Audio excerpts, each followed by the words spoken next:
अस्सलाम वालेकुम बच्चों, welcome back to another video of our channel. तो जब तक मैं एडिटिंग कर रही हूँ जल्दी से चैनल को सब्सक्राइब करें, वीडियो को लाइक करें और बेल आइकन को प्रेस कर दें। बेल आइकन को प्रेस करने से बच्चों आपको क्या फ़ायदा होगा कि आने वाली तमाम वीडियोस के लिंक्स आपको जल्दी से जल्दी मिल जाएंगे और आपका कोई भी आने वाला टॉपिक मिस नहीं होगा। तो जैसे कि आप लोगों ने हेडिंग डाली और हम लोगों ने देखा था कि लास्ट वीडियो में मैं आपको बेंजीन का इंट्रोडक्शन दे चुकी हूँ बच्चों। उसके अलावा मैं आपको स्ट्रक्चर और प्रिपरेशन भी पढ़ा चुकी हूँ। आज जो हम पढ़ने जा रहे हैं वो है बेंजीन के रिएक्शंस। अब बच्चों बेंजीन किस टाइप की केमिकल रिएक्शंस देती है बहुत इंपॉर्टेंट है, क्योंकि ये एक अलग से ही बिहेव करती है। ये अनसैचुरेटेड हाईली अनसैचुरेटेड कंपाउंड है, हाईली अनसैचुरेटेड कंपाउंड है। लेकिन कभी कभी ये बिहेव कैसे करता है बच्चे, सैचुरेटेड कंपाउंड की वजह से।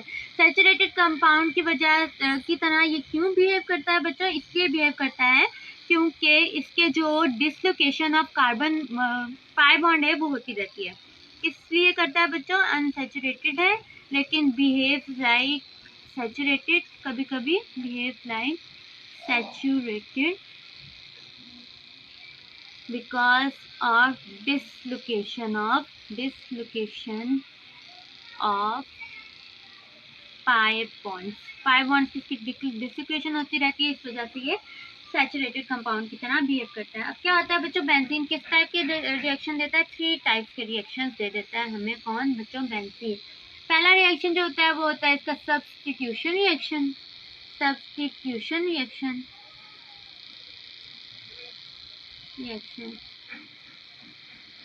दूसरे टाइप के रिएक्शन जो ये देता है बच्चों वो होते हैं एडिशन रिएक्शन।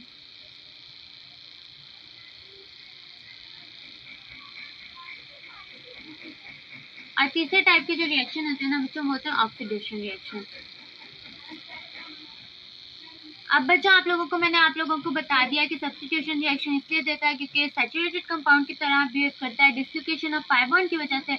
एडिशन रिएक्शन इसलिए देता है क्योंकि इसके पास डबल बॉन्ड होते हैं, वहाँ पे कुछ भी आके अटैच हो सकता है, इसके बाद टेंडेंसी होती है कि कुछ अटैच हो जाए। ऑक्सीडेशन रिएक्शन जो है बच्चों, सारे के सारे जो हमारे अनसैचुरेटेड कंपाउंड हैं वो ऑक्सीडेशन रिएक्शन देते हैं। तो बच्चों आप लोगों को मेन समझाने से पहले मैं आप लोगों को बताऊं कि इससे पहले कि मैं आप लोगों को बताऊं कि इनके रिएक्शन क्या क्या होते हैं, कैसे कैसे होते हैं, मैं आप लोगों को एक इम्पॉर्टेंट बात समझाना चाहती हूँ बेंजीन के हवाले से। अब बच्चों ये देखें, ये हमारे पास बेंजीन रिंग है। अब ना अगर हमें इसकी नंबरिंग करनी हो तो कैसे करेंगे हम, 1 2 3 4 5 एंड 6। अब बच्चों जो पोजीशन नंबर 2 एंड 6 है ना उसको हम बोलते हैं ऑर्थो। क्या बोलते हैं बच्चों, ऑर्थो। जो फिर होते हैं बच्चों, आप लोगों को मैंने बता दिया कि 2 और 6 पोजीशन को ऑर्थो कहते हैं, 3 एंड 5 को हम मेटा कहते हैं और 4 पोजीशन को हम पैरा कहते हैं। अब बच्चों कुछ होते हैं ऑर्थो पैरा डायरेक्टर्स और कुछ होते हैं मेटा डायरेक्टर्स। अब जो ऑर्थो पैरा डायरेक्टर्स होते हैं ना, मैं आप लोगों को ये समझा देती हूँ अच्छी तरीके से। कुछ होते हैं बच्चों ऑर्थो पैरा डायरेक्टर्स और कुछ होते हैं हमारे पास मेटा डायरेक्टर्स। अब क्या होता है बच्चों, अगर हमारा फर्स्ट सब्स्टिट्यूएंट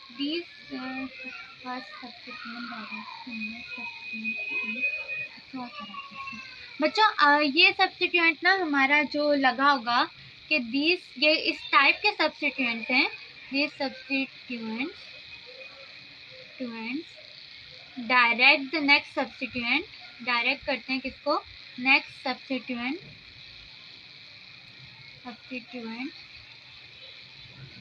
ऑन ऑर्थो और para direct para position, ortho और पैरा पोजीशन। बच्चों मतलब ये है इसका कहने का कि अगर हमारे पास किसी कंपाउंड में बेंजीन एरोमेटिक रिंग के ऊपर ऑर्थो ग्रुप अटैच होगा ना, ऑर्थो या पैरा डायरेक्टर्स अटैच होंगे ना, तो वो जो नेक्स्ट सब्स्टिट्यूएंट रिएक्शन करवाएगा उसको अटैच कहाँ पे करवाएंगे बच्चों, किस पोजीशन पे करवाएंगे, मतलब कि हमारे पास ऑर्थो और पैरा पोजीशन पे। ऑर्थो पोजीशन कौन सी होती है, 2 4 6, ये होती है ऑर्थो पैरा पोजीशन। तो ये कौन कौन से होते हैं, अल्काइल, उसके अलावा हेलोजेंस, उसके अलावा OH NH2। बच्चों एंट्री के लिए आपको ये याद रखने की ज़रूरत है, ये सब आपको फिंगर टिप्स पे याद होने चाहिए ताकि आपको पता चले कि नेक्स्ट सब्स्टिट्यूएंट कहाँ आएगा। एंट्री में आपसे बहुत सारे MCQs इस टाइप के बना सकते हैं। सही है बच्चों। फिर अब आते हैं हमारे पास meta director. They direct the next, they क्या करते हैं, meta director direct the next substituent, the next substituent on which position बच्चों, on meta position. Meta position कौन कौन सी होती है बच्चों, 3 और 5 जो होती हैं हमारी मेटा पोजीशन होती हैं, ऑन मेटा पोजीशन। अब ये क्या कर, कौन कौन से होते हैं बच्चों, NO2 cyanide, COOH, CHO, COR, SO3H, ये सल्फ्यूरिक एसिड से बच्चों आयन मिलता है हमें, COOR, CF3 एंड NR3+। तो बच्चों ये सारे के सारे होते हैं मेटा डायरेक्टर्स। अब मेटा डायरेक्टर्स और ऑर्थो पैरा डायरेक्टर्स आप लोगों को मिल गए ना, तो अब इनसे आप लोग क्या किस बात, अब बच्चों आप लोगों ने ऑर्थो पैरा डायरेक्टर्स पढ़ लिया, तो अब ऑर्थो पैरा डायरेक्टर्स के बाद ना आपको पता चलना चाहिए ring activating groups. Ring activating groups होते हैं बच्चों कुछ एक्टिवेटिंग ग्रुप्स, और कुछ होते हैं बच्चों ring deactivating groups. Ring deactivating groups. अब बच्चों रिंग एक्टिवेटिंग ग्रुप्स कौन से होते हैं, वो ग्रुप्स जो कि एक्टिविटी को इंक्रीज करवाते हैं, किसकी बच्चों, बेंजीन की। Increase with reactivity of benzene. सही है बच्चों, बेंजीन रिंग की अगर रिएक्टिविटी को इंक्रीज कराएंगे उनको हम रिंग एक्टिवेटिंग ग्रुप कहेंगे, और अगर डिक्रीज करवाएंगे तो हम उनको बोलेंगे रिएक्टिविटी ऑफ C6 एसिड। तो इनको हम बच्चों बोलेंगे रिंग डीएक्टिवेटिंग ग्रुप। अब क्या होता है कि जो हमारे के सारे ऑर्थो पैरा डायरेक्टर्स होते हैं ना, ऑर्थो पैरा डायरेक्टर्स जो होते हैं ये रिंग एक्टिवेटिंग होते हैं। सही है, ये रिंग एक्टिवेटिंग होते हैं, एक्सेप्ट बच्चों कौन सी, किस चीज़ के, एक्सेप्ट हैलोजन। सही है, और फिर जो हमारे मेटा डायरेक्टर्स होते हैं ना वो रिंग डीएक्टिवेटिंग ग्रुप्स होते हैं।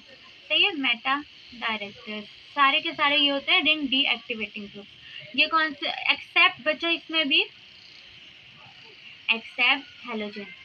अब बच्चों आप लोग सोच रहे होंगे कि हैलोजेंस के बारे में मैंने बोल दिया है कि वो रिंग एक्टिवेटिंग भी नहीं होते, रिंग डीएक्टिवेटिंग भी नहीं होते, इसीलिए हैलोजेंस जो होते हैं वो मॉडरेटर्स होते हैं। मॉडरेट रिएक्ट करते हैं, मतलब एक्टिवेट भी करवा सकते हैं, डीएक्टिवेट भी नहीं करवाते, एक्टिवेट भी नहीं करवाते, बीच में रहते हैं, मतलब इतना ज़्यादा हाईली काम नहीं करते। तो बच्चों अब हम देख लेते हैं substitution reaction of benzene. Substitution reaction of benzene. सही है बच्चों, सब्स्टिट्यूशन रिएक्शन बेंजीन किस टाइप के देती है बच्चों, बेंजीन जो हमारे पास देती है ना वो इलेक्ट्रोफिलिक सब्स्टिट्यूशन रिएक्शन देती है।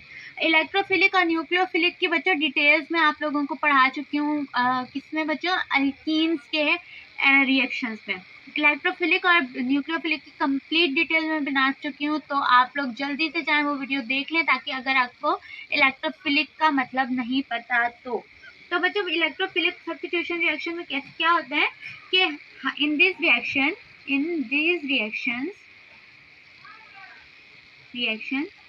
हाइड्रोजन ऑफ बेंजीन का जो हाइड्रोजन होगा ना वो इज रिप्लेस्ड बाय, किससे रिप्लेस होगा बच्चों, is replaced by, substitution reaction क्या होता है बच्चों, in this reaction hydrogen of benzene is replaced by electrophile. बच्चों इलेक्ट्रोफाइल से रिप्लेस हो जाएगा। इलेक्ट्रोफाइल आप लोगों को पता है बच्चों इनके ऊपर पॉजिटिव चार्ज होता है, इसलिए ये इलेक्ट्रॉन लविंग होते हैं।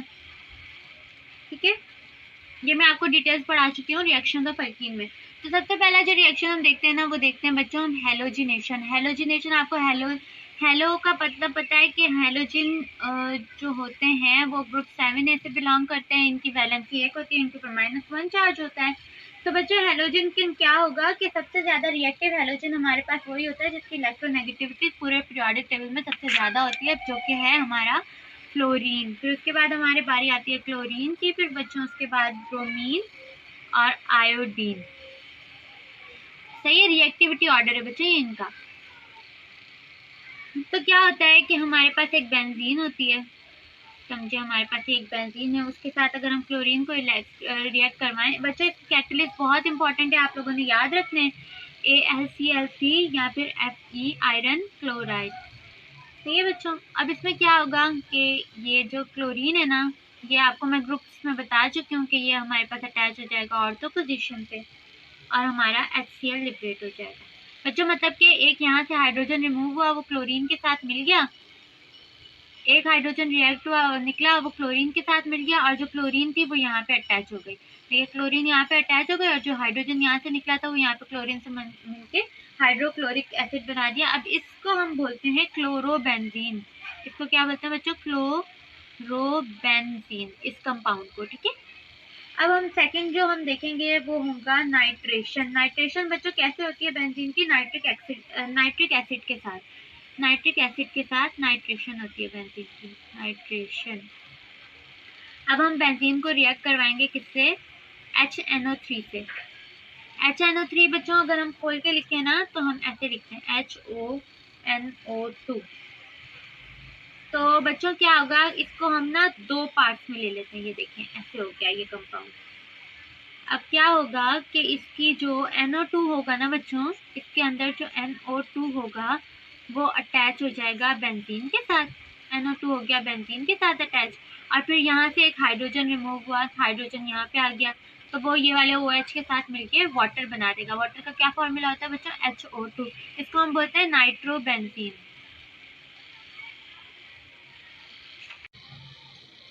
सल्फोनेशन बच्चों, सल्फोनेशन कैसे करते हैं हम लोग? इसके H2SO4 के साथ। ठीक है बच्चों, अब हम अगर बेंजीन को रिएक्ट करवाएं सल्फ्यूरिक एसिड के साथ, जिसको हम किंग ऑफ कंपाउंड भी बोलते हैं बच्चों, तो ये देखें ये हो गया। इसको अगर हम खोल के लिखें सल्फ्यूरिक एसिड को HSO3OH। सही है बच्चों, तो फिर ये क्या बनाएगा?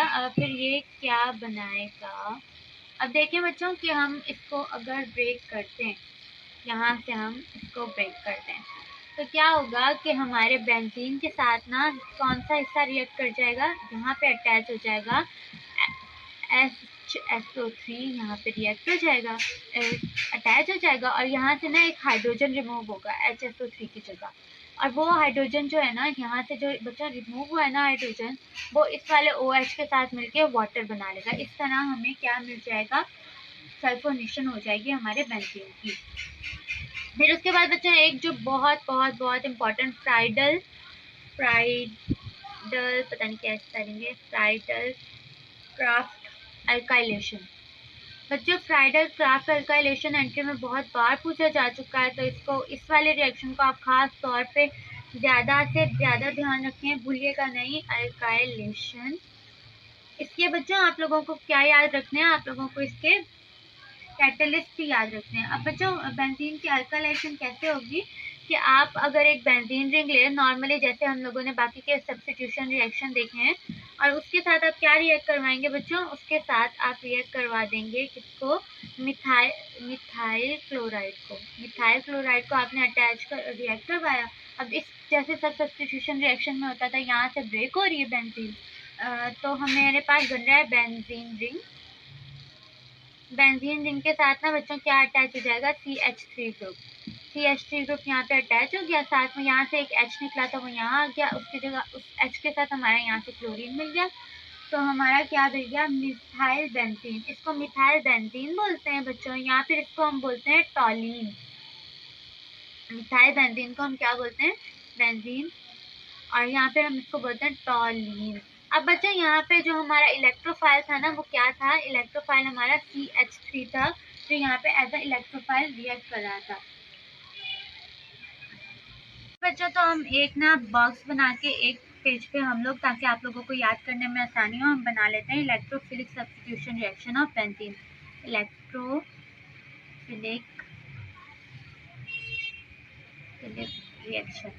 सही है बच्चों, अब हमने इलेक्ट्रोफिलिक रिएक्शन कौन कौन से पढ़े बच्चों? हमने पढ़े हैं 5। एक ये हमारा नाइट्रेशन, ये हमारा अल्काइलेशन, हैलोजिनेशन और ये। अब बच्चों हमारे पास क्या हुआ कि हमारी सबसे पहले हुई हेलोजिनेशन। ठीक है, हमने पहले पढ़ा हेलोजिनेशन। हेलोजिनेशन में क्या हो रहा था कि एडिशन क्या हो रहा था कि सब्स्टिट्यूशन ऑफ हेलोजन हो रही थी, जिससे हमें मिल रहा था हेलो बेंजीन। फाइनल प्रोडक्ट क्या मिल रहा था बच्चों? Hello benzene. उसमें हमारे पास कैटलिस्ट कौन से यूज हो रहे थे? AlCl3 और FeCl3। और हमारा इलेक्ट्रोफाइल क्या था बच्चों? इलेक्ट्रोफाइल जो था हमारा वो था हेलोजन कोई भी। फिर उसके बाद बच्चों हमारे पास हो रही थी नाइट्रेशन। नाइट्रेशन में हमने क्या बन रहा था प्रोडक्ट? हमें क्या मिल रहा था? नाइट्रोबेंजीन। नाइट्रोबेंजीन हमें प्रोडक्ट मिल रहा था। कैटलिस्ट हमारा कौन सा यूज हो रहा था बच्चों? सल्फ्यूरिक एसिड हम एज अ कैटलिस्ट यूज कर रहे थे। और उसके अलावा जो हमारे पास इलेक्ट्रोफाइल था ना, वो था हमारा, सारे बच्चों इसमें हम nitric acid as a catalyst use कर रहे थे। और हमारा जो इलेक्ट्रोफाइल था ना, वो था हमारा NO2। ठीक है बच्चों। फिर उसके बाद हम देख रहे थे अल्काइलेशन। अल्काइलेशन अल्काइलेशन अब अल्काइलेशन में क्या हो रहा था कि हमारे पास क्या बन रही थी? अल्काइल बेंजीन, या फिर उसको हम क्या बोल रहे थे बच्चों? टॉलीन भी बोल रहे थे। अल्काइल बेंजीन बन रही थी जिसको हम टॉलीन भी बोल रहे थे। उसमें हमारे पास जो इलेक्ट्रोफाइल हो रहा था वो था रेडिकल ग्रुप था कोई भी। और हमारे पास जो कैटलिस्ट यूज हो रहे थे ना, वो वैसे ही AlCl3 और FeCl3 ही यूज हो रहे थे। फिर हमारे पास आ रही थी बच्चों के क्या? सल्फोनेशन। सल्फोनेशन सल्फोनेशन में क्या हो रहा था बच्चों? हमारे पास क्या? सल्फोनिक एसिड बन रहा था। बेंजीन सल्फोनिक एसिड बन रहा था। Sulphonic acid. और उसके साथ हमारे पास इलेक्ट्रोफाइल कौन सा था बच्चों? SO3H हमारा इलेक्ट्रोफाइल था। और last but not the least हम लोग बना रहे थे एसाइलेशन, जिसको हम बच्चों किस मेथड से बना रहे थे? एसाइलेशन फ्राइडल क्राफ्ट मेथड से। सही। उसमें हमें क्या मिल रहा था? एसिटोफिनोन मिल रहा था। जो फिनोन बन रहा था बच्चों, एसिटोफिनोन बन रहा था। और जो हमारे पास कैटलिस्ट यूज हो रहे थे वो FeCl3 और AlCl3 ही थे।